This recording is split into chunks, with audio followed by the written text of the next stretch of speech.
Jesus. Nilqawkom f'isem Ġesu. And we pray that today that God will give you a word Nitlob il-mulej jittikom kelma that will change your life forever. li ħadbiddillek ħajtek għal The same dejjem. anointing present here L-istess dilka li hawn illum flow preżenti through these lenses u verament jiġi għandkom into your homes, fil-djar tagħkom wherever you are. fejn inti. And the same anointing U l-istess dilka will cause an explosion around you. ħajkun hemm splużjoni. A Holy Ghost explosion. Splużjoni tal-Ispirtu This is Santu. not a revolution. Din mhijiex revoluzzjoni. This is a revelation Imma of who revelazzjoni we are in Jesus għal min Christ. aħna fi Kristu. Be blessed. Kunu mbirka. Hallelujah. Halleluja. Thank you, Lord. So we're going to do that song one more time. Nagħmlu diska. It's very simple. Let me start it. Inkunu. It's very simple. Do you remember to do it? Yes, of course. Okay, you want to start it? Yeah. Go ahead. I wish somebody's soul would catch a fire. Stand up, stand Catch a up. fire. Catch a fire. I wish somebody's soul would Catch a fire. Burn them with burn the them with the Holy Ghost.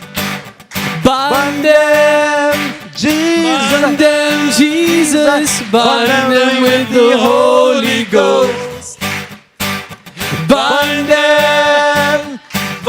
them, Jesus. Burn them with the Holy Ghost.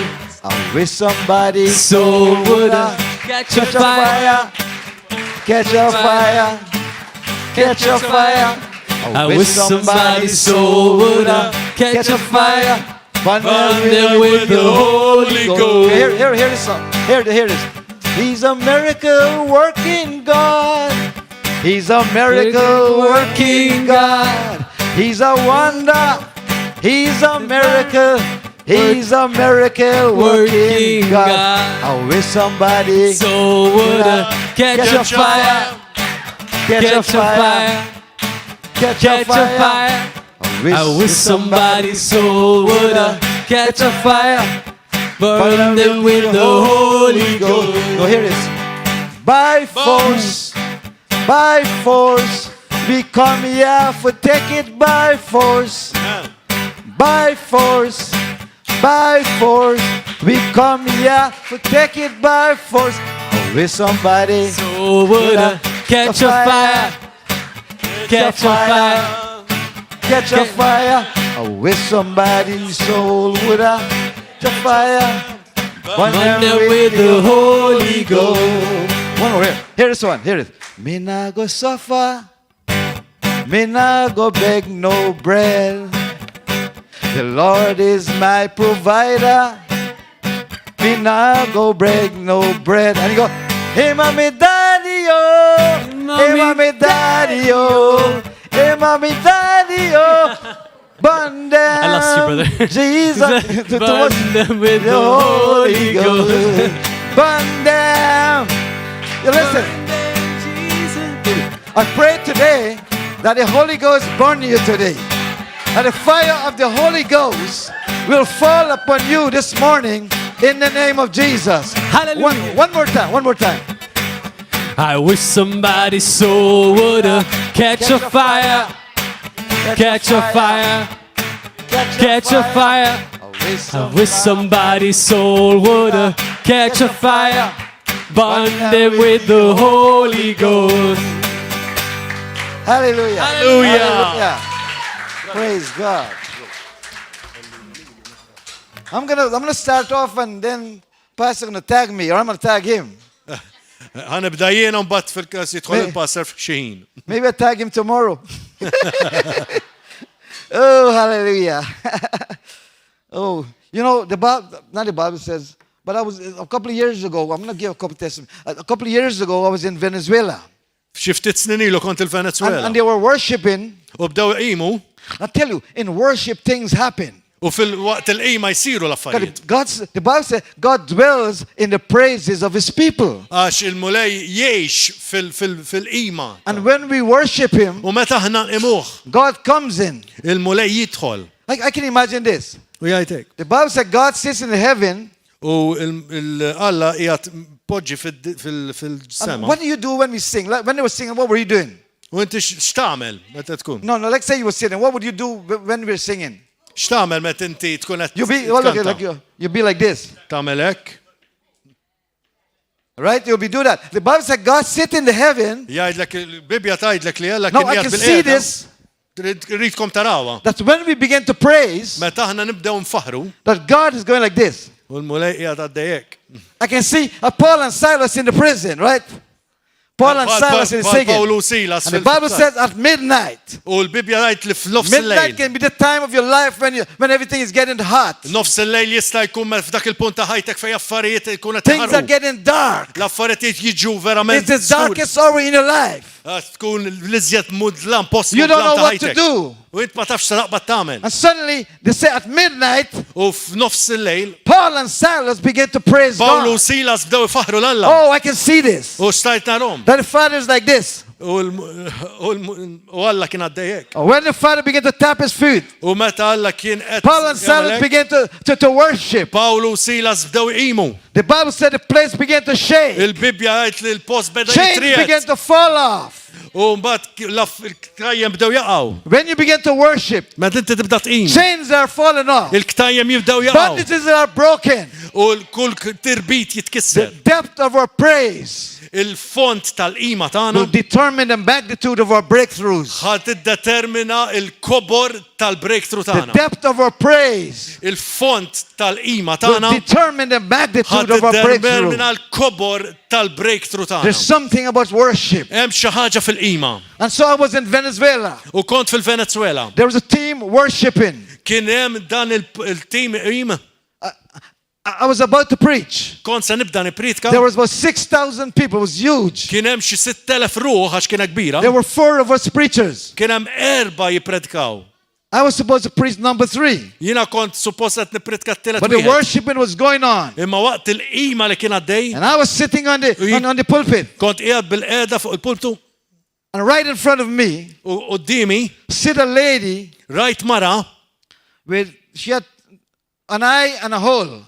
kella għajnejn u t-toqba tal-għajnejn. Not an eye, a hole, just a hole. Ma kien hemmx għajn imma kien hemm it-toqba. No, everybody was worshiping. Kulħadd kienet iqim. But I was there, I was like a spiritual duck. I was like looking, you know. Jiena kont qed inħares. I was looking at the lady like Kont this. inħares bħal No, that's not bħal kien spirituali. that's not nice. Ma kienx ħaġa To sabiħa. stare down somebody while you're Bqajt preaching. inħares lejha meta kont And I was staring her down. u bqajt I inħares. saw a hole. U rajt dik it-toqba. And the worshipers were worshiping. U dawk li kienu qed iqimu. Everybody was worshiping. Kulħadd kien qed iqim. Except me. Mbarra jien. I was so unspiritual. It caught my attention. Never seen that Għax before. bqajt inħares, rabba rajt qabel. And I'm looking. U bqajt inħares. I kid you not. In the blink of an eye. U f'daqqa waħda, f'daqqatajn literalment. And I was formed in that hole. Għajnejn ġiet iffurmata In the f'dik worship. il-roba. Waqt il-qima. That's the reason when you're worshiping, U dik hija raġuni meta aħna qed iqimu, expect God stennew minn Alla to show up. biex jidher. But He does. U meta dan jidher. He said He dwells in the praises of His people. U jkun qiegħed hemmhekk fil-preżenza tal-qima And when the people begin to worship, U meta n-nies jibdew iqimu, the eye formed in that lady. dik l-għajnejn li format And I fajn. jump off the stage Jiena qbist minn fuq to l-istage get to her. biex immur għandha. And she began to run. U jibdet tiġri. And I don't know if I was thinking right. U jiena ma kontx qed naħdem I sew. began to run after her. Għax jibdejt tiġri warajha wkoll. I didn't know why. U ma nafx il-għala. I wanted to bring her to give a testimony. Għax ritta ġiba lura biex tajt il-testimonjanza Because tagħha. one testimony Ix-testimonjanza? can shake a place. Biex irriet il-post. So I run like maybe like 2 laps and I was sweating. U dort warija I mean, it was daftej. big. It was an auditorium, big auditorium. Għamil tlieta. And the other preachers were looking at me like, U il-predikaturi l-oħra bdew ħarsu lejha da xieġralu. what's he doing? X'inhu jagħmel? And so I caught her up in so she was looking at me and she kept running. U baqgħet tiġri u jien niġri warajha. And eventually I grabbed her and said, U lady, batta. come here. And she speaks Spanish. U jien titkellem bl-Ispanjol kien. So she didn't know what I was saying. Ma kienx taf x'inhi ngħid. By then, about 6 ushers run towards me thinking I'm causing confusion here. Kien hawn daħra konfużjoni And one għaddej. of them was speaking English. I said, tell her, I want to bring her U up. kien hemm xi ħadd qed jinterpreta lih. But sir, you can't do this. I said, I'm the preacher. He said, Jiena preacher. sorry. Skużani Alla. I was the preacher and they want to arrest me.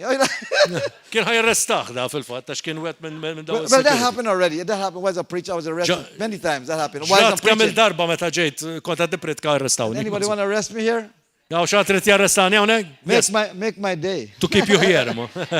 So we brought her back to the pulpit Ġibnija lejn il-pulptu to give a testimony. biex tagħti testimonjanza. While she was giving a U testimony, meta kienet qed tagħti testimonjanza, all over the place, f'kull imkien fil-post. miracles were happening. Kien hemm ħafna mirakli tiseħħu. Miracles happening Ħafna. everywhere. So my brother, sister, U għalhekk ħuti. during worship time, Waqt il-qima. be in expectation Stennew. and see God does stuff. Araw kif il-mulej. Hallelujah. Hallelujah. Worship is not just this is worship time, this is preaching time. It's all part of the service. It's one. Hija parti minn service You wieħed worship. meta inti tqim meta jkun Hey, għaddejja l-kelma. Giving the offering, that's a worship too. Anke meta tagħti offerta dik hija qima wkoll. Let's worship the Lord with our offering. It's Għax a qed worship. inqimu l-mulej bl-offerti tagħna. I mean, that brings God on the scene too. Għax hemmhekk iġib il-mulej ukoll fix-xena. All right, but let me move on here because since today we're gonna be praying for impartation. I have a little short message to talk about this area.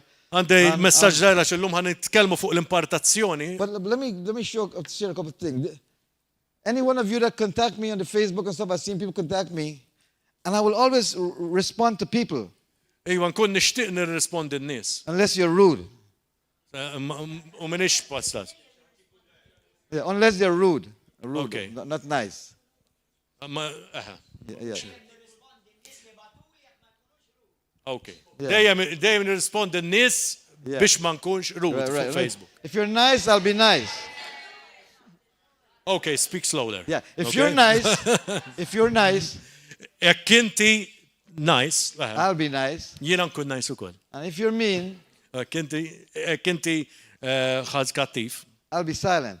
jiena nkun silenzjuż. All right. Tajjeb. But I believe Man, the human being għalhekk nemmen bħala uman was not designed to be ignored. mhuwiex diżinjat biex u jiġi injorat. Amen. So this morning, I want to share a little bit on this area. Jiena nrid naqsam fuq dil-biċċa. You know what? Turn to the book of Isaiah. Let me read. This is from Malta. This is for you all now. Din għalikom The personali. Lord just dropped this in my spirit. Let me see if I got the right scripture. Turn to the book of Isaiah. Where's your edit? Isaiah. Il-ktib ta' Iżajija, Yeah. This is important for your nation. dija importanti għan-nazzjon tagħkom. God just dropped this in my. This is how God works with me. Hekk jaħdem miegħi il-mulej, He'll drop scriptures into my spirit. jitfali kelma fl-ispirtu. I should share that story I told you last night, right? With the woman, with the cripple. Man, I've got so much we can last till tomorrow. Hemm tant affarijiet li nistgħu But he got to nħossada. preach too. He got to come up and he got. Urid jitkellem ukoll. After I'm done this, all of that too. Oh, that'll take all day long. Go for it. Okay, good. When you're ready, just do like this, and I'll come and you can go get it. Just reach out. You know, it's a terrible thing to give a preacher a mic. Any preacher, anybody. Predikatur ittieħ mikrofon. He grabs it so hard. Għax jaqbada u ma jkunx He jistejħallija. doesn't want to lose it. U ma jkunx I've never seen a mic fall off a preacher hand. Never, ever. Qatt ma rajt Mike It's jaqa' like minn it's it preachers. It's like glued on or something. Għax huma mwaħlin, amen. A miracle you don't know. I never used to talk. I could not speak words. Ma stax nitkellem. But let me give you this. I'll tell you that in a minute. Miracles after this place is incubated with miracles right now. Hawnhekk hawn dal-post huwa mimli inkubat bil-mirakli. The atmosphere is pregnant with miracles. Hawn l-atmosfera bil-mirakli Your hawn. miracle can born today. Għax il-miraklu jistijak jista' jseħħ illum. Don't wait till you walk out and get the miracle outside. Well, you can get outside too. That's all right. Tista' tirċivi issa stess m'hemm bżonn tiġi But hawnhekk. why don't we birth your miracle in here before you walk out? Walk out with the miracle. Walk out holding a miracle. Inti stennieh dal-miraklu biex jibqa' jiġi. Here's my miracle, brother. Rabbih il-baby. Here we go. Tal-miraklu. Turn to the book of Isaiah 42. Isaiah 42 The iva. Lord give me this for the nation, Dan ta' or for għal-nazzjon the tagħna. church U and the nation għal-knisja together. u għal-nazzjon ukoll ta' Malta. Isaiah 42 verse 8. Vers 8. You got it? Yes. Yeah. It says, I am the Lord. Jien għal-mulej, Right away, tell you who he is. I am the Lord. This is not your friend. qed jgħidlek mal-ewwel minnu. I am the Lord. Jien il-mulej, That is my name. dan u ismi. You know, listen. Pastor said something this morning that caught my attention. He said, Il-passer għal xi ħaġa li ġibdet watch what you l-attenzjoni. announce. Watch your Watch what you announce. Qgħod attent dak li tajt. Watch what you say. Aqgħod attent dak li qed tajt. When you say the word I am, Meta inti qed tajt il-kelma jien, anything that comes after it, u dak kollu li jiġri wara, if it's negative, jekk hija negattiva, I think it's disrespecting who God is. qed tirrispetta minnu Alla. When you say I am sick, Meta tajt li inti ma tiflaħx, I'm broke, jew nkella m'għandix flus, I'm stupid, jew nkella stupidu, I am this and I'm that, jew dak u dak affarijiet negattivi, God is not sick. għax Alla mhuwiex He's not broke. mhuwiex broke, mhuwiex He's not having a bad marit, day. m'għandux ġurnata ħażina l-mulej. So here he said, I am the Lord. U hawnhekk qed jgħidlek jien l-mulej, That is my name. dak u ismi. He told Moses, go to the Pharaoh. U qal il-Mosè mur ant il-Farawn. And Moses said, who shall I say send me? U qalu il-min ngħidlu li batni. He said, tell them that I am, I sent Għajdlu you. jiena u. And maybe Moses says, I am what? U jiena u xiex. I am whatever you want me to be. Jiena u dak li inti tridni nkun. I'm your provider. Jiena dak li inti. I'm your healer. Jiena l-infejqek. I'm your miracle worker. Jiena l-intik il-mirakli. I am your mate finder.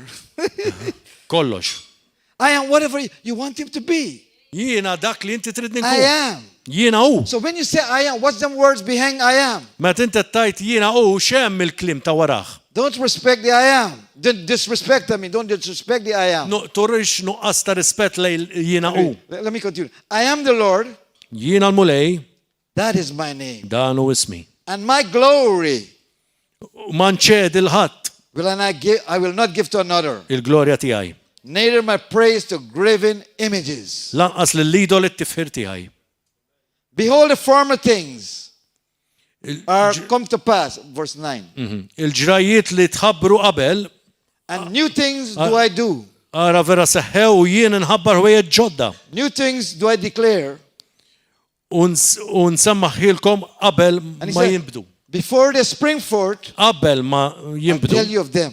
jiena ngħidilkom bihom. God will begin to show you things to come forth. Il-mulej ħajorikom affarijiet li ġejjin. And a lot of time it'll be to people who are committed to Him. U ħafna mid-drabi huma dawk in-nies li huma kommessi leh. He'll begin to show you things ahead. Ħajibda jorikom affarijiet li ġejjin. That nothing will caught you off balance. U xejn mu ħajjiżbilanċakom. You will know ahead. Int tkun taf x'se jsir. He said, before the spring forth, I'll tell you. Qabel ma jseħħu ħanajdilkom bihom qed I jgħidlek. heard somebody said this the other day, that he that is intimate with God Dak li huwa intimate mal-mulej, will never be intimidated by man. qatt ma ħajjiġi intimidat mill-bniedem. We don't have to be scared of man. M'għandniex għalfejn nibżgħu Don't have mill-bniedem. the fear of man. Kollokx il-biża' mill-bniedem. Fear is a spirit. Għax il-biża' hija Okay, spiritu. verse 10. Vers 10. Sing unto the Lord a new song Għannu l-mulej għanja ġdida. Hallelujah. Halleluja. and praise from the end of the earth. Ħalli jitla mit-truf tal-art it-tifħir tiegħu. Ye that go down to the sea Ħajsebħuh il-baħar and all that is in u kull ma fih. the islands and the inhabitants thereof. Il-gżejjer u min jammar fihom. This is an island. Din hija gżira. Let the wilderness and cities therefore lift up their voice. Jerfaw leħnu id-deżert u l-bliet tiegħu. The villages of Kedar dot inhabit. L-irħula fejn jamru wiet Kedar. Let the inhabitants of the rock sing. U jferħana dawk li jamru f'sela. Jajtu bil-ferħ fi ċatet tal-muntanji. I see Malta as a big rock. Jiena nara l-Malta bħala One blata big rock. kbira. One big rock. Blata kbira. He said, let the inhabitants of the rock sing. Ħallew li l-abitanti tal-blata ifaħru l-Alla. Let them shout from the top of the mountains. Ejja ħajajtu minn Like we fuq did. il-qoċċata tal-muntanja. Shout from the top of the mountains. Ħajtu bil-qoċċata tal-muntanja.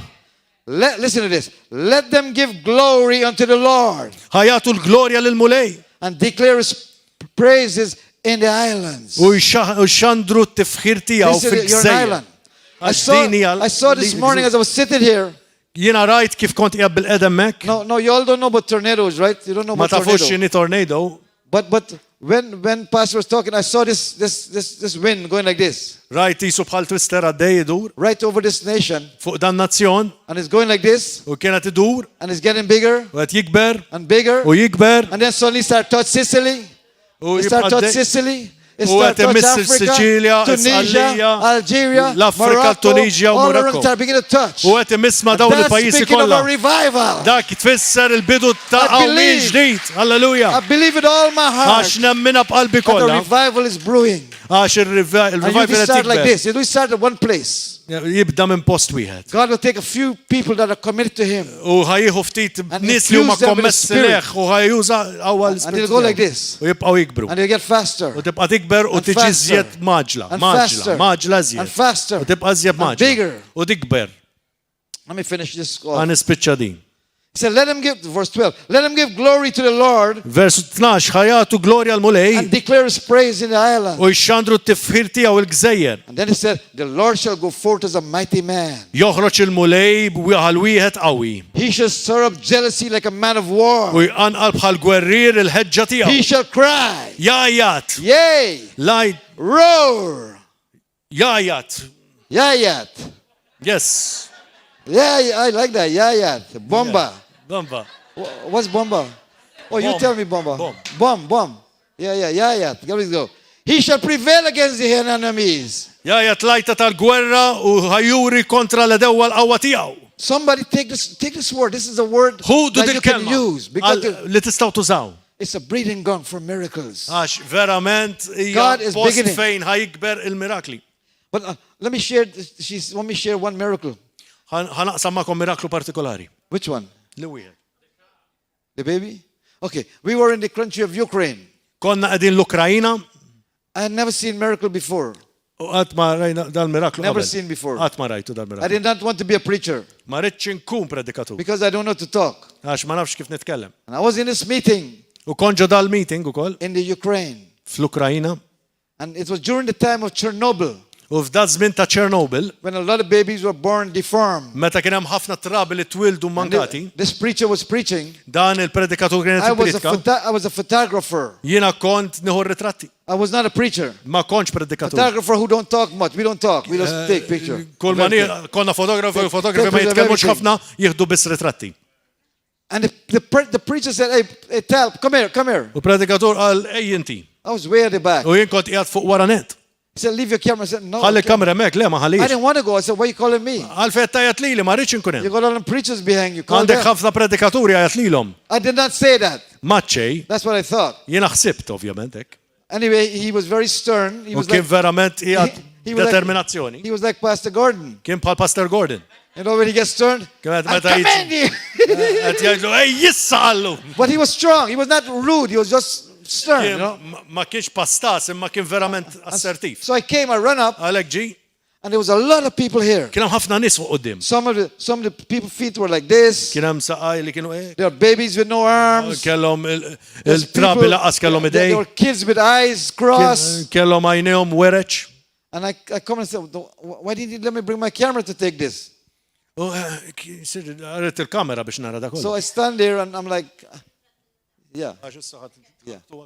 So I stood there Għalop għajtem, looking at this crowd u bqajna għadin qoddim daw n-nies, and waiting for what he want me to do. u waqaft kif biex namel xi ħaġa. Yeah, what he wants me to do. So thank he said, lay hands on that baby. There was a baby, the first one. Lay hands on the baby. Itfajdek fuq dik it-tarbija. And I said, I'm thinking to myself, I'm not a preacher, man. You're the preacher. U l-predikatur, mux jien għalfej rrid nitfajdeja jien. It's like the story. Hold on. It's like a story when somebody was sleeping in front of the preacher was preaching, the guy was sleeping. Bħal dak il-predikatur kien hemm xi triqet u And dak riqet. the priest said to the guy, hey, wake the guy up. U għallu il-preġa għallu għajjem il-dak. And the guy said, you wake him up. You put him to sleep. Inti għajmu għax inti raqqattu. So I was like telling him the same. Like, you're the one to bring them here. You deal with them, you know. Inti ġibtom hawnhekk allura inti tfajdek fuqhom. Not me. Mhux jien. So I went to the baby. U mort fit-tarbija. And what I saw, my heart went down. U qalbi verament taqlet. I had no faith. Ma kellix fidi. I had no hope even. Ma kienx laqqas tama ma It's like I kelli. stood there like, yes, Nkont qiegħed lay hands. nitfajdejja xiex? This one? Din Yeah, that one. Da. This one? Dak. Yes, that one. Iva dak. You mean this? This- Yes, yeah, that one. Iva dik. So I walked over, U mort qoddima and a baby with a little thing coming out from his arm, not a hand, just a little, kull ma kellha biċċa mill-idej, mhux and I touch it. u missa And I said, that's all I do. I was so scared. I did like, kemm missejta. and I walk away. Oh, Suddenly, suddenly in front of my eyes, I heard, U ħassew bdejt nara dak iċ-ċaqli oh, you għaddej. got to do that too. There you go. Yeah, marvelous. Good. And a hand was coming out. U l-idej bdiet ħirġa. It was almost like magic. U kienet verament isa maġija. I'm looking at it and I'm moving Bdiet back. ħareġ The baby's crying. U l-tarbija tikbi. And suddenly it was out. U completely b'daqqa out. ħarġet dil-idej kollha. And I'm looking at that thing. U għat nħares li. I said, come on, the next one. Għaddu hija liħor li baqa, li miss. So I went to the next one. U The mort feet were like il-miss. this. U l-saqaħ kien tkun mawġin. I thought, remember, I'm not doing it. Mux jienet namela. I'm just being used as a vessel. Jiena kont qiegħed vesselat jintuża. I touched the baby. I touched the person. U messejt il-dal-persuna. U saqaħ ġew tajbin. Feet open. Infetħu għaj The saqaħ. eyes open. Għajnijom Say, infetħu. okay, lay hands on all these people. Itfajdek fuq kolla. Man, I was laying hands on Kont everybody. għed nitfajdeja fuq I mean, kulħadd. on the ushers and everybody. Fuq else. l-axers fuq il-kull anybody min was dejt there. immissele. If you were there, you get your hands laid on. Eżatt, thank you. Everybody, I was in charge of. So when I'm done, he said, I need to see you in my room tomorrow morning. Għada rrit narak fil-kamra tijaj, And I fil-ħodu. thought I did something wrong. U xsebt li bdejt għamil ċaċa But I ħażina. believe God Imma mint il-mulej. was preparing me to go to ministry. Konet jipreparani biex imurġu l-ministeru, See, amen. God would do, and I'm believing God would do some miraculous thing in some of your lives. Et jagħmel dik il-mirakolużi fil-ħajja Because tiegħek. I can see some people who God wants to trust out there. Għax qed nara x'in-nies li l-mulej irrid jitfagħhom minn barra. Let me tell you this. And he said to you, don't worry about money. Tibżax fuq il-flus. Don't worry how you'll get there. Tibżax kif ħadd hemm. If you will step out, Jekk inti toħroġ, I will do it for you. jiena nagħti lilek. And so God was just showing me that as a precursor for what I will be doing. Kienet jorini għal dak li I ħajseħ. went into his room the next day. Mort fil-kamra tiegħu And l-ġurnata ta' wara. this is what he told me. U dan qalli. He said, son, Ibni, you're in the, what? ibni. Ibni. Ibni. Oh, Ibni. Okay, I'm learning some words now. I'm going to preach in Maltese next time. Yes. Yes, please. Ibni, listen to me. Ibni, listen to me. What's for woman? Binti.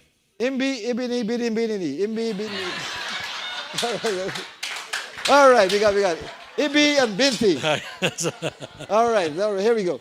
So he says, son, Ibni, you're in the wrong business. inti m'intix qiegħed fil-business it-tajjeb. I said, what do you mean? Xi tfisser?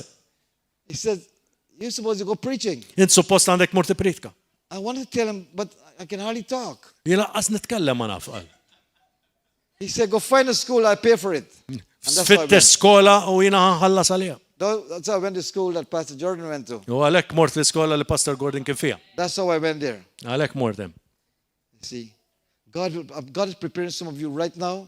Il-mulet jipprepara xi ftit minnkom I illum. can say a lot more, but I'm ready for him to. Let me say this and then you come up. You come on up and take over. Ħana jdielu Now, if you got the Bible, those of you, and we know we're going to pray for other things this morning, but I want you to, those of you that believe you want an impartation, Jekk dawk li intom qed tagħmlu li tridu and you impartazzjoni feel fuqhom. that God has his hand on you, U tħoss li il-mulej għandu idejh fuqkom. actually, I can see some of you, the hand of God upon, and right now I can see. Nista nara li dejn talla fuqkom. There's a light over you. A kind of Hemm light. dawl fuqkom. Now, it's not natural, Mhix natural, and I'm not going to call you and say that's you and you and you. No, I'm not doing mhux that. ħanoqgħod ngħajjad dak inti dak u dak. God does the calling. Il-mulej jgħid And you jisejjaħ. have to know that. U inti tkun taf dan. If you don't know that, Jekk inti dan ma tafux, and if you have to ask people if you're called, jekk inti tistaqsi n-nies għal calling tiegħek, you're probably not. il-mhux se jsir. If you have to ask people, Dik il-biċċa yeah, tkollha yeah, kien. yeah, Okay. yeah. Okay, bishop, yeah. Man, hey, I like him. Erġa' ideal, please. Okay, All right. you can say it again. Okay, go again. Jekk inti tittoq tistaqsi n-nies il-ħadd ieħor biex jekk jgħidulek jekk inti x'imsejjaħ, m'intix imsejjaħ. All right, good. So for those of you that you believe that God has his hand upon your life. Jekk inti temmen li għandek Alla għandu idu fuqek, I'm an evangelist. jiena evangelist. Pastor Gordon is pastor and apostle, apostolic ministry in his life. Pastor Gordon huwa għandu apostolika fuqu. Apostolic. Apostol. Two of us going to put our hands upon you Aħna nitfaw idejna fuqkom. and believe God for a transfers of the anointing. U nemnu li l-mulej ħajitfa come upon your life. fuqkom, fuq il-ħajja tagħkom. Now turn to the book of Jeremiah quickly. Morru fil-ktib ta' And after Ġeremija. this, I'm going to have him ready to come up in a bit. In a little while, maybe the next few hours from now. Jeremiah chapter 1. Ġeremija kapitlu 1. Jeremiah chapter 1. Jeremiah is found in Matthew, Mark, Luke, John, Jeremiah. If you find it, say amen. Amen. All right. We're going to read Jeremiah 1 from verse 1 to verse 10. Ġeremija 1 minn vers 1 sa vers 10. Really, I want to read from 4 to 10, but let's read from 1 to 10. Here it goes. It said, the words of Jeremiah, Il-klim ta' Ġeremija the son of Hilkiah, bin Hilkija of the priests were in Anatot in the land of Benjamin. mill-qassisin li kienu Anatot To fl-art ta' Benjamin. To whom the word of the Lord came in the days of Josiah, L-kelma tal-mulej ġietu fi żmien Ġożaja. the son of Ammon, king of Judah. Bin Amon san sultan ta' Ġuda. So now you're Ammon and you're Josiah. Yeah, there you go. Verse 3. It came also in those days, Ġidu wkoll f'dawk iż-żminijiet, Jehoiakim, son of Josiah, Joachim bin Ġożaja, king of Judah, sultan ta' Ġuda, unto the end of the 11th year of Zedekiah, the son of Josiah. Right. sa' 11 tas-saltna ta' Zedekija bin That's Ġożija. a lot of sons and grandfathers and grandmothers. And, Kien hemm ħafna ġenerazzjonijiet. All right. Now the real word starts. Here we go. Hawnhekk hija l-kelma. Then the word of the Lord came unto me saying, U ġietni l-kelma tal-mulej u qalt li. I think there was a purpose. He said, then the word of the Lord came. Because all the thing before is just, Għal bħala introduzzjoni l-biċċa ta' qudiem issa hija just, l-kelma tal-mulej. family business, you know. Then the word of the Lord came unto me saying, U ġiet il-kelma tal-mulej qal, and this word I'm speaking to some of you right now. u qed inkellem il xaħat minnkom And if hawnhekk. that is you, receive it U with hekk inti gladness. dal-persuna irċivija.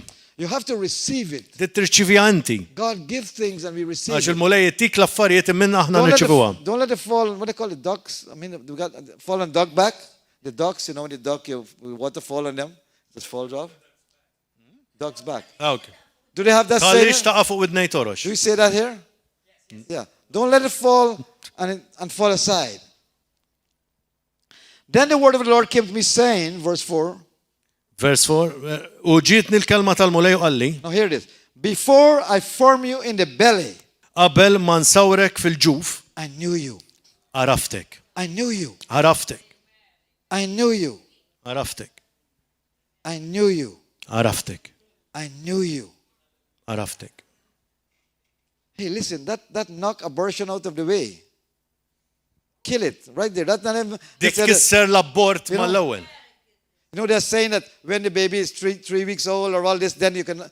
Hey, this is you were known before you were even formed. U jafek qabel ma inti kont When I format. say you, I mean me. We were known before we were formed. Aħna konna magħrufa qabel ma konna formati. Before I formed you in the belly, Qabel ma formajtek I know fil-ġuf. you. Jiena sirt nafek. and before you came out of the womb, U qabel ma ħriġt mill-ġuf, I sanctify you. jiena I santifikajtek. set you apart, Jiena tajtek and għalik. I ordain you U ordnajtek.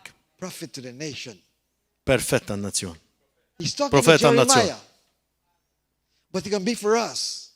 Qed jitkellem għal Ġeremija ma When tkun I- għalina wkoll. When I read the Bible, Meta jiena naqra l-Bibja, I think God is talking to me. jiena nitkellem il-mulej jitkellem lili. When I first got saved, I had a pastor.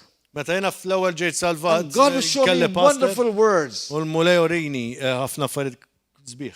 Kukelim You sbieħ. know, after I started talking, and I was show pastor, look, the Lord showed me this. U għatlu pastor, il-mulej urini di. That's not for you. Għalli dak mhux għalik, That's for Judah. dik għal-ġuda. Oh, okay, okay. Okay. And say, I find out, I say, Pastor, I found this. Il-pastor jina sibdin. That's not for you. Mux għalik That's laqqas. for Elisha. Hija għalija. Oh, okay, okay. And I find another one. Nsib xaġoħra. Oh, Pastor, look at that beautiful Ara word. di il-kelma kemm isabiħa. That's not for you. Dik mhix għalik. Someone, I might watch over this Bible then. Star mill-Bibja. Yeah, nothing is for me. Għax-xejn mu għalija.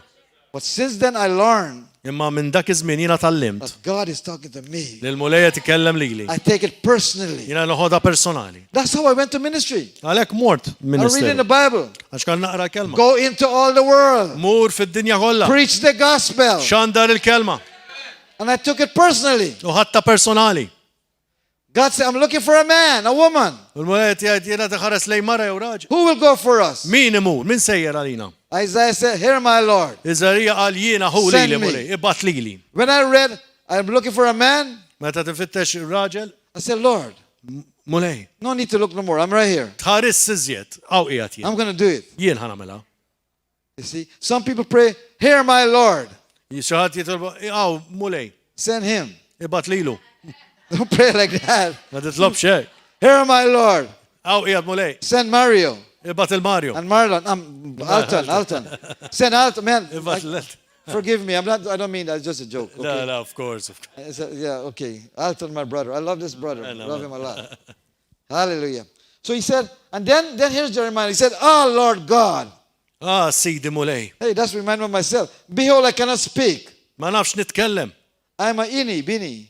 I'm a child. Għadni żgħir. A zai? Żgħir. I'm a zai. Għadni żgħir. Agniza. I'm a nagzigna zai.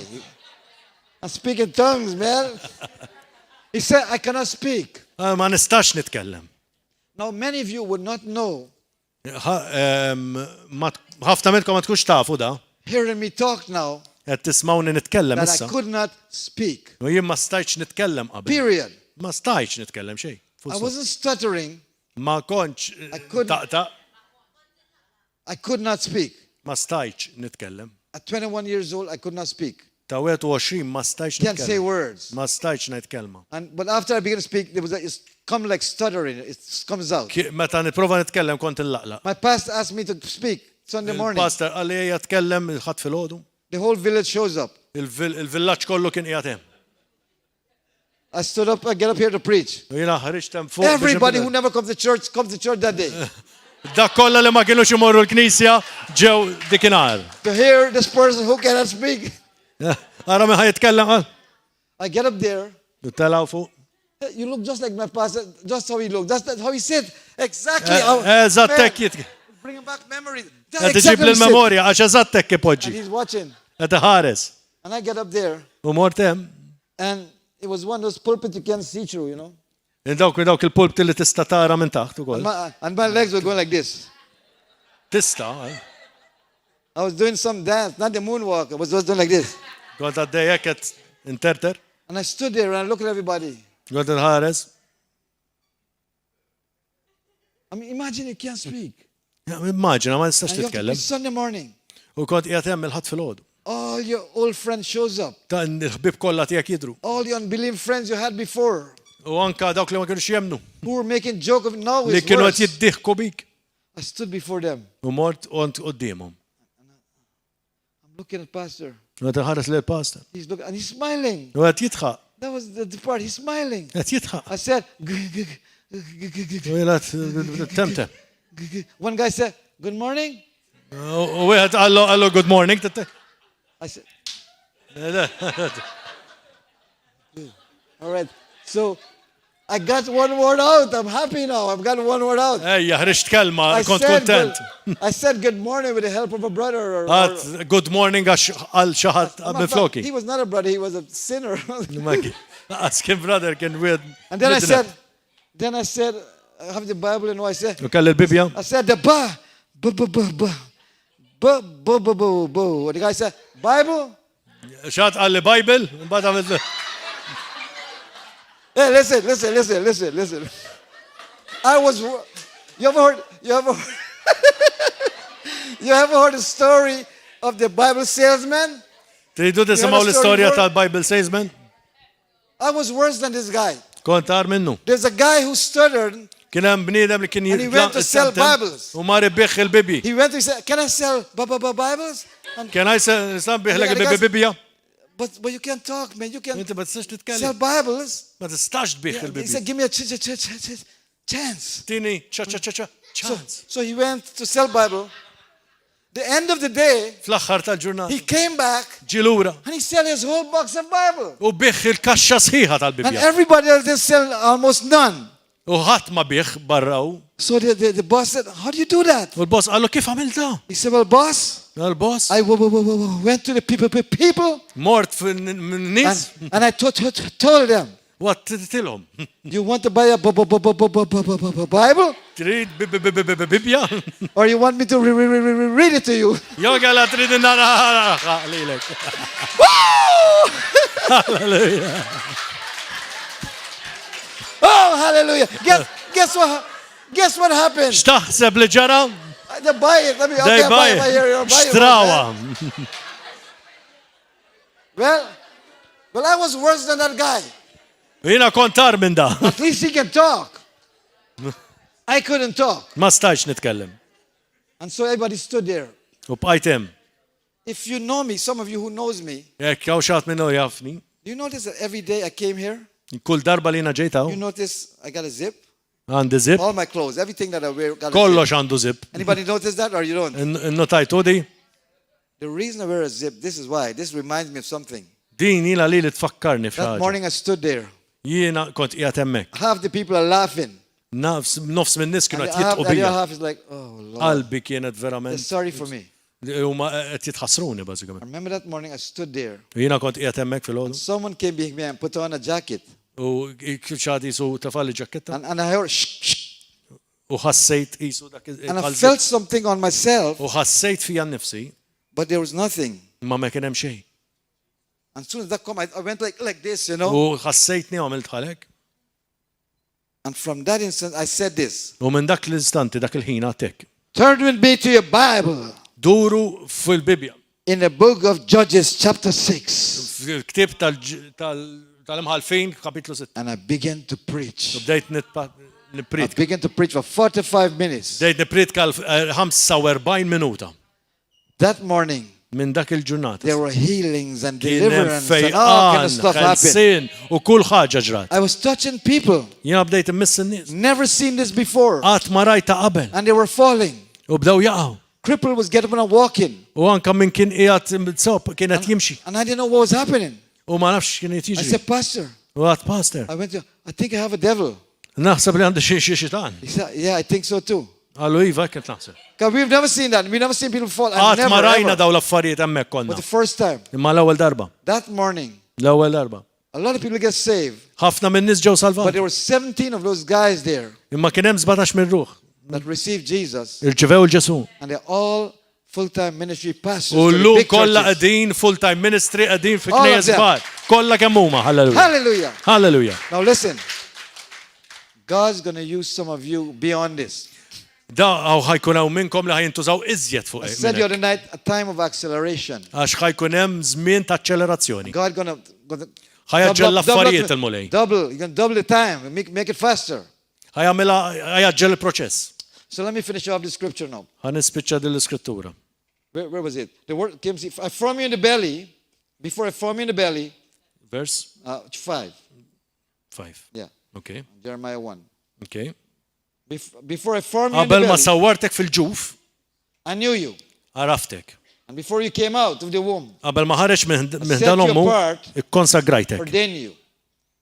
And then he said, verse 6, but Lord, I cannot speak. Jiwa ġibt, sidi mulej, ma nafx nitkellem. Then the Lord said unto me, U l-mulej weġibni, don't say you're a child. tajċ li inti zaħir, Intezai? għadni zaħira. Nezai, yeah. Don't say you're a Nezai now. For thou shalt go to all that I will send you. Inti ħatmur fejn ħanibatek. And whatsoever I command you, you shall speak. U tajt kull ma nordnalek. Be not afraid of their faces. La tibżax minnom. For I am with thee to deliver you, said Għax the Lord. jimmijak biex neħilsek. Oraklu tal-mulej. Then the Lord put forth his hand. U l-mulej ħareċidu, mess li Touch fommi. my mouth. Mess li fommi. Touch my mouth. Mess li fommi. And the Lord said to me, U għalli l-mulej. behold, Ara, I have put my words in your mouth. etlek klimi fuq fommok. See, Ara, I have this day set you over the nations jiena l-lum etlek fuq il-ġnus Over kingdoms. u slatnijiet to root out, biex taqla pull down, u tġarraf destroy, biex teqret throw down, u tħott build, biex tibni plant. u tħawel. You see? This would be for some people. Pastor, get ready to come on up and take over here. Ejja, Let hawnhekk let me give a couple of points here. ġiex punti. According to these scriptures, Skont dawn l-iskritturi. if you don't start walk, I'm not going to stop. Let me tell you this, my brother and sister. Ħanajdilkom di. Your assignment was scheduled before you were born. L-assignment tagħkom ġie magħmul qabel ma intom twilidtu. Today we're gonna later on whatever he says, we're gonna come together and we're gonna put our hands to you. Ħanitfgħu idejna fuqkom. We are not calling you. Ma aħna mhux se ngħidulkom. God has called you, Alla tgħidilkom. but we are gonna help confirm the call. U intu biex jikkonfermaw So il-kol your aħna. assignment was scheduled long before you were born. L-assignment tagħkom ġie magħmul ħafna qabel ma Your twilidtu. assignment is unique only to you. L-assignment li għandek, il-biċċa xogħol li għandek hija No qiegħda one lik. can take your assignment. Ħadd ma jista' jieħodulek It belongs to you. għax huwa tiegħek. You'll meet people that other people wouldn't meet. Inti ħadd intaqa' ma' nies li ħadd ieħor ma jintaqax magħhom. Your assignment L-assignment tiegħek may be to someone huwa għal xi ħadd. who does not appreciate you at first. Ma japprezzakx għall-ewwel. So get ready. Kun lest. Get ready. Kun lest. Get ready in your heart. Kun lest ġo qalbek. Hallelujah. Hallelujah. Thank you, brother. You go ahead. Thank you. Come here. Continue Jeremiah chapter 1, verse 9. Vers 9. Look because the scripture that you just Din used today in l-iskrittura li Jeremiah di għadek kemm is a użajt. scripture I wanted to use. Dija l-iskrittura li jiena rrid I'm telling nuża. you the truth. Qed ngħidlek il-verità. Hallelujah. Listen to this, verse 9. Ajraw di vers Then the 9. Lord put forth his hand U l-mulej ħareċidu and touched my mouth. u mass li fommi. And the Lord said to me, U qal l-mulej. behold, I have put my words. Ara etlek klimi fuq My fommok. words Klimi in your mouth. fuq fommok. My words Klimi in your mouth. fuq fommok. God's words Il-klim talla in my mouth. fil-fommi. And God's words spoken from my mouth U il-klim talla have the mikkelma minn same ħada power għandhom like l-istess when God qawwa speaks his word meta through his Alla mouth. jitkellem minn fommu stess. Halleluja. The word is powerful. Il-kelma hija qawwija, The word of God is powerful. il-kelma talla hija qawwija, It's alive hija ħajja, and it's active hija and it's attiva working. u qed and taħdem. it's working wonders. U qed taħdem ġubijiet. Right now in you. Issa stess ġo fik. Right now in this Issa atmosphere. stess ġo din Right l-atmosfera. now whatever it's been Issa received. fej qiegħda And the ddikjarata. Lord says, U qal il-mulej. see, I have this day set you, Jara llum qedlek church of the living God, Knisja ta' Alla l-ħaj. people of God. Nis ta' Alla. It is the Lord has said Il-mulej that qal I have set you li jiena qedtek over the nations and fuq over the kingdoms il-ġnus u slatnijiet to root out, biex taqla to pull u down, ġarraf to destroy. biex teqret. Hallelujah. Who said that? Min qalek? God said that. Alla qalek. Remember the Bible says we are a kingdom. U l-Bibja qatajt li aħna saltna. We are sovereign, Aħna sovrani. meaning above other kingdoms. Li tfisser li aħna fuq kull We saltna are a oħra. kingdom that's above other Aħna kingdoms. saltna fuq kull saltna Let me oħra. announce to the Roman Catholic Church, Ħana annunċa l-Knisja To the Protestant Kattolika Church. Rumana, to the l-Protestanti, Evangelical Church, to l-Evangelika, the Pentecostal Church, il-Pentekostali, those who are part of the true church, dawk li huma parti mill-vera Knisja, those who have decided I'm going to believe the Bible, dawk li huma ddeċidew li ħajjemnu l-Bibja, that we are above the kingdoms of this world. li aħna l-fuq We are mill-saltna ta' above the din we id-dinja. are above the government. Aħna l-fuq Because we are mill-gvern. sovereign. Għax aħna Above a kingdom sovrani that's above. fuq kull saltna. Hallelujah. Halleluja. Let me tell you something. What the kingdoms of this world say, Ejja ħanajdilkom x'jgħidu s-slaten ta' you din-dinja. nullify it because we are a kingdom above. You nullify it Inti ħatamel ġiba fix-xejn because they are a kingdom underneath you. għax huma saltna taħtek. when the world says something, Meta l-dinja tajt xi ħaġa. you release the word of God from your mouth. Inti toħroġ il-kelma And it mill-kelma tal-la nullifies. u ġiba It fix-xejn. brings to nothing U ġib fix-xejn what the government says. dak li qed jgħid Italiani, il-gvern. ascoltate bene. Quello che il vostro governo sta dicendo, Da voi clienti- potete annullare perché voi siete un regno sopra ogni altro regno in questa terra. Amen. Hallelujah. Hallelujah. Because Italian people, English people, Australian people, Kull nazzjon. Canadian people, hallelujah, Uganda people, Nigerian people, Kull nazzjon Pakistani.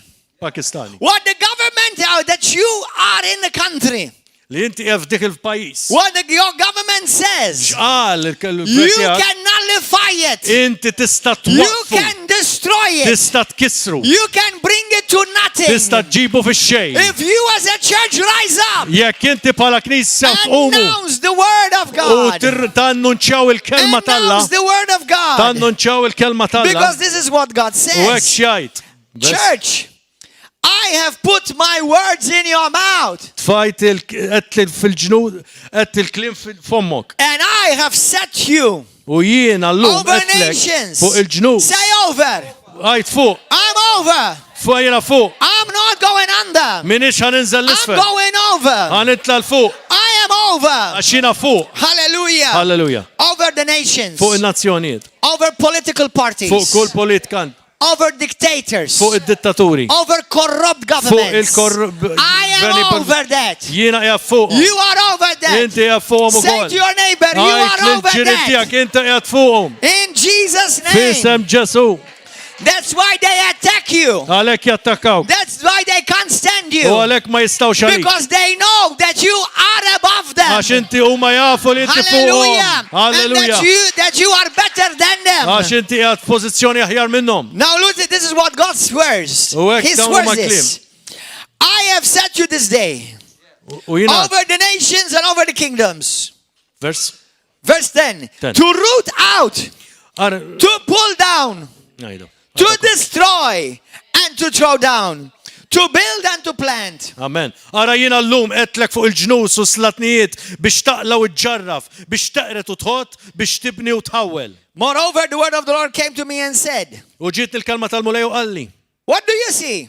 X'inti tara? And I said, Lord, I see a branch of an almond tree. Jiena ġibt qed nara ferra tal-lewża. And the Lord says to you, Malta. U l-mulej qed jgħidlek Malta. The Lord says to you, America. Mulej qed jgħidlek Amerika. I am talking to the church in America. Jiena qed nitkellem lill-Knisja To the tal-Amerika. church in England. Il-Knisja To tal-Ingilterra. the church in Canada. Il-Knisja To tal-Kanada. the church in Australia. Il-Knisja To the tal-Awstralja. church in Italy. Il-Knisja To the tal-Italja. church in France. Il-Knisja To the tal-Franza. church in Spain. Il-Knisja To the ta' Spanja. church in all the nations of the world. Il-Knisja f'kull nazzjon. Is that church? Hija l-Knisja. I have put my word Jiena tfajt in your il-kelma mouth. f'ommok. So as you release my Inti word, kif qed tirrilaxxa then you l-kelma. put me to work. Inti tmexx nimxi. And I will titfani work biex on your naħdem. behalf. U jiena naħdem fuq And għan-nom I tiegħek. will see to it. U jiena ħanamel. I will see to it Jiena ħanamel. that I will perform my U word. jiena ħanamel dik il-kelma.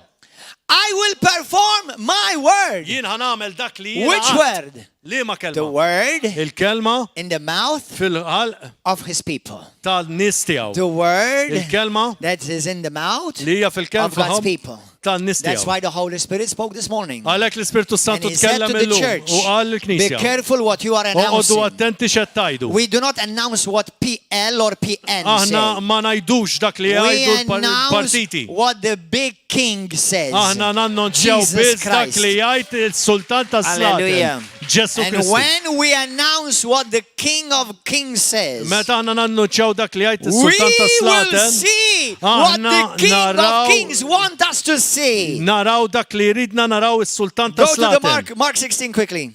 Mark 16 malaj. How many of you are ready for a miracle? Kemm intom lesti għal miraklu? And I'm not talking about just a little tiny breakthrough. Minix qed ngħidilkom fuq xi breakthrough How żgħir. big is the word? Kemm il-kelma hija kbira? Is the size of God. Hija il-daqs il-kobor talla. The word Il-kelma is the size hija daqs of God. il-kobor Because tal-Alla. God and the word Għax Alla u are the l-kelma same. huma l-istess Now ħaġa. listen to me carefully. Isimgħu nisew. Every miracle that has ever happened, Kull miraklu li qatt ġara, every healing that has ever kull taken place, fejqan li qatt seħħ, every demon that has ever been cast kull out, demonju li ħareġ, it first began hekk beda as a word. bħala kelma. Every miracle Kull miraklu is encapsulated qiegħed ġewwa in the word of God. ġol kelma tal-Alla. That's why I told you. Għalhekk kattilkom. Many people say, we know we've heard many Christians preach that we must imitate Christ, and that's in the Bible. Iva, aħna rridu smajna ħafna nies jgħidu li rridu nimetaw il-Kristu. But Hija many verament fil-Bibja. Christians, because they are ignorant or they are misinformed, they forget that we also imitate God the way we talk. Imma ħafna kristjani li forsi b'nuqqas ta' informazzjoni nesew li anka rridu nimitaw illa bil-mod kif nitkellmu. If you are supposed to imitate Jesus Jekk inti suppost timita l-Ġesu and you're talking like the devil, u qed titkellem bħax-xitan, you're not imitating Jesus. m'intix qed timita l-Ġesu. Jesus only spoke God's word. Ġesu tkellem biss il-klim tal-missier. And if you want to see what Jesus wants you to see, U hekk inti trid tara biss dak li Ġesu rid jara. Out of your Ridek mouth. tara minn fommok, in the shower, in fix-xawer, the kitchen, fil-kċina, in the house, fid-dar, on the job, you ix-xogħol, must only announce inti biss and release trid from your word, tannuġġa u from tirrilisja your mouth, minn ħalqek the word of the living God. il-kelma ta' Because Alla then you will il-ħaj. commission angels to work on your Għax inti behalf. tkun qed tqabbad l-anġli jaħdmu għalik. You will move God. Inti tmexxi act tqanqal upon your lill-Alla behalf. biex jaħdem għalik. Go to Mark 16. Morru f'Mark 16. Listen to this. Verse 19. So then, after the Lord had spoken to them, verse 19, he was received up into heaven, and they sat down at the right hand of God. Simulej. Hallelujah. U hekk il-mulej Ġesu wara li kellimhom kien imtella fis-sema u qatt in-naħa tal-lemin Now, verse 20, look to this. Look at this. Araw vers 20. Because if you want to live a supernatural life, Għax hekk inti tittejx ħajja sopranaturali, now I told my kids this morning, allura t-tfal tiegħi my dal-għodu. son Josiah and Micaiah, Tfal tiegħi Ġeżew they have been brought in huma the supernatural. ġew imtella They've been fis-sopranaturali. brought up in the supernatural. Ġew mrobbija Seeing fis-sopranaturali. miracles, seeing Jaraw il-mirakli, healings, jaraw seeing il-fejqan. blind eyes, see Jaraw deaf ears l-għajnejn hear, jinfetħu, seeing l-widnejn people delivered from jinfetħu. demons Qed jiġu is deliverjati mix-xitan. something common to them. Hija xi ħaġa komuni għalihom.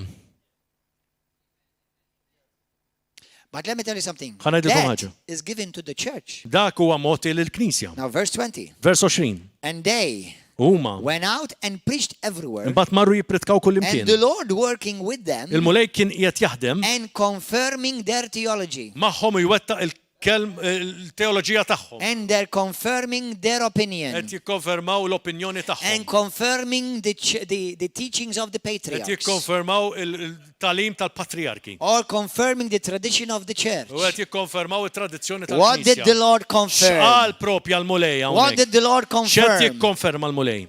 Do you know, let me say this. ħana The jgħidilkom miracle da. you want Il-miriklu li għandek is in bżonn your mouth. huwa f'ommok. That's what the Bible says. Hekk tajt il-kelma tagħha. I have put my word in your Jiena mouth. tfajt il-kelma tiegħi f'ħalqek. And if you speak my word, U hekk titkellem my il-kelma word tiegħi, is encapsulated kelma with the tiegħi supernatural. hija mrawma bil-supranatural. My word Il-kelma tiegħi is encapsulated hija Mimlija. mimlija in the supernatural. bis-supranatural.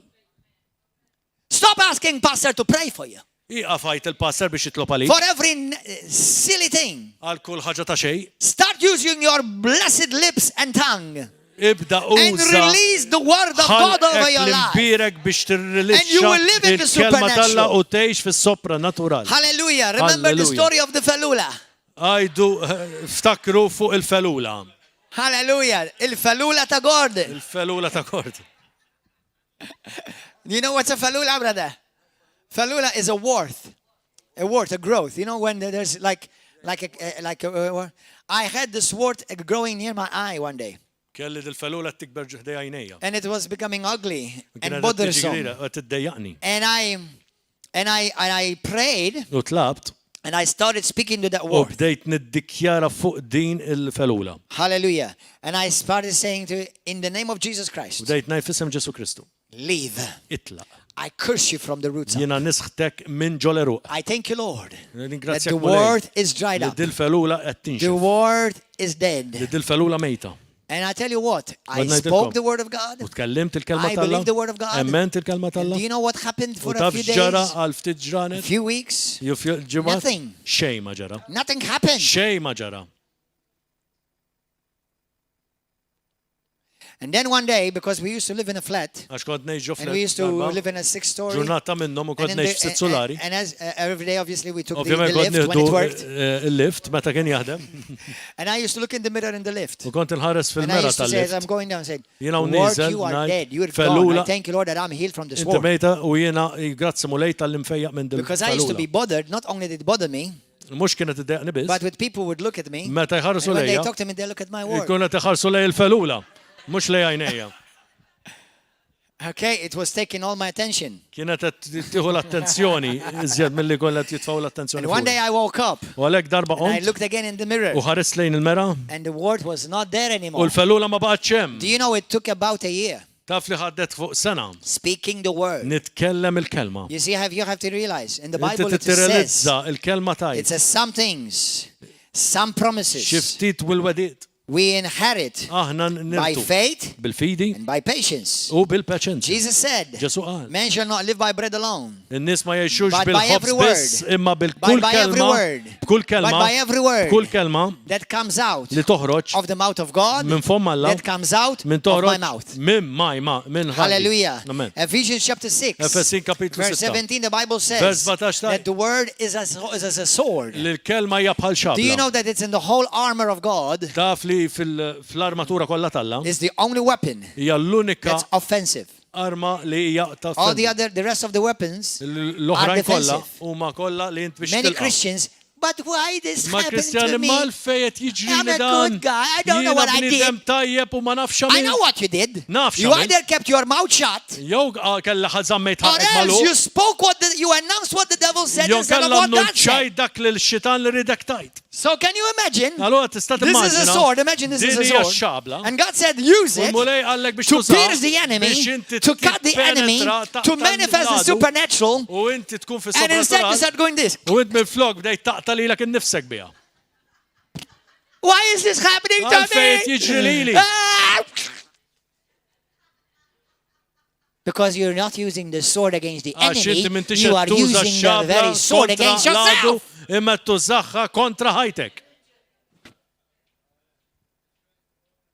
Hallelujah. Halleluja. John chapter 6, verse 68. Ġwanni 67, 68. 6. What does Jesus say? Ġesu xjaj. The spirit, the words that I speak, Il-klim li ngħid they are spirit huma spiritu and they are life. huma ħajja. Some of you need to get a life. Xebtu għandkom bżonn il-ħajja.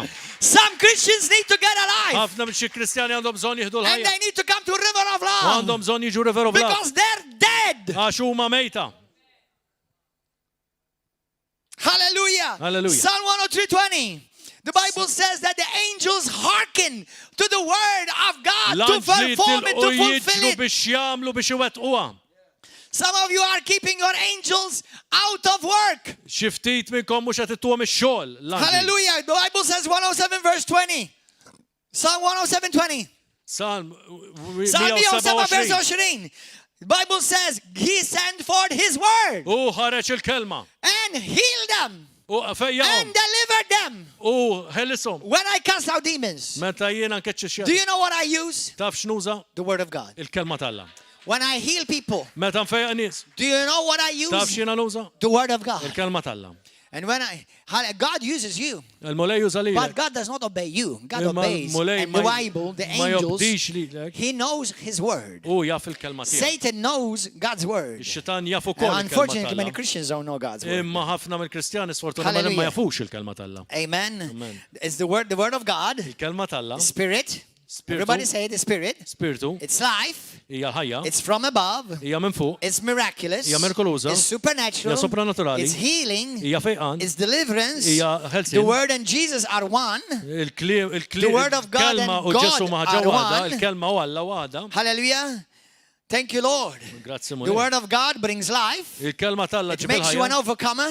Tamlek. It makes you victorious. Li tkun vittorjus. The word of God, Jesus says, is your food. Huwa il-kelma tiegħek, il-kelma And it's your tal-lejak, sword. l-ikel tiegħek. Luke 8:15, go there quickly. Luqa 18 morru hemm malaj. Luke 8:15. Brothers and sisters, you know, we are atmosphere changers. Everybody say, I am an atmosphere changer. Jiena nbiddel l-atmosfera. I'm about to change you right now in a moment. Nbiddilkom bħalissa. Okay, this is not hypnotism. Dem This mhux is the power of ipnotizmu. words. Din hija kelma If I say, for example, to Mario, Ngħid mill-Mario. bro, you stink. Bro, qed You're tinten. smelling bad. Are you washing? Qed tinten qed tinħasel jew. Okay? And brother, be careful because I don't like the way you're putting your hair and your clothes don't Mhux even qed match. toġobni kif qed tagħmel xer u mhux qed jaqblu l-ħwejjeġ. Now, what do you think? In honestly, I know because he knows what I'm trying to say right now. But otherwise, how would you feel if I say Kif this to you? tħossok meta ngħidlek Otherwise. hekk? Ovvjament You feel bad, right? tħossok ħażin. I just changed him in a few seconds. Biddiltu ftit momenti, eżatt. Did you know that? Why do you think the liberal, militant, perverse, diabolical, hellbound media wants to change the narrative? Because the moment they change the story, they change the history. Għalfej dawn il-medja tippruvaw ibidlu dawġu kollox, għax mill-moment li jbidlu l-istorja, jbidlu il-rakkont, ibidlu l-istorja. If you and I have been given so much power and authority, Aħna ġejna mogħtija daqshekk qawwa awtorità. what are you doing with it? X'qed tagħmel biha? Why are instead I say, Mario, Minflok li you are ngħid Mario, anointed, inti you're a midruk, chosen man of God. inti Alla mażul. Okay? And I think you are good looking, you are handsome, and I love the way you dress up. How does he feel? Kif iħossu How meta do you ngħidu dawn l-affarijiet hekk? Let me tell you something. You have that power given to you Int għandek dil-qawwa mogħtija lilek to change people in an instant. biex tbiddilhom f'mument in-nies. Because when we speak words of life, Meta aħna nitkellmu kliem ta' ħajja, you bring God on the scene. inti ġib lil Alla Because fix-xena. his words are life. Għax il-kliem tiegħu huma ħajja. Luke 8. Luke Okay. 8. You see, he spoke, my brother, he spoke about there are miracles brewing here. Kellem li għaw il-mirakli qegħdin iseħħu hawnhekk.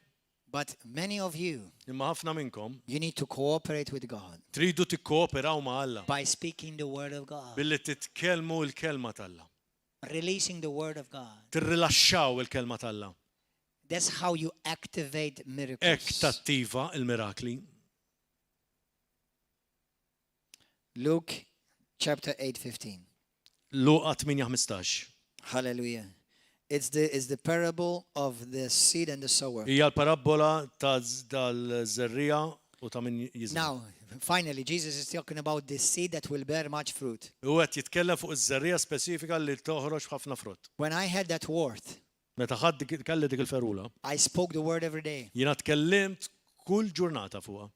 People told me, why don't you go to hospital and burn it? U għax ma qalu li għax ma morx l-isptar u ħraqta. And I was imagining somebody going, oh, U sorry. bdejt nimmaġina li xi ħadd ħajaqbad li Oh, it's just għajnejja. another medical mistake. Kien hemm żball mediku ieħor.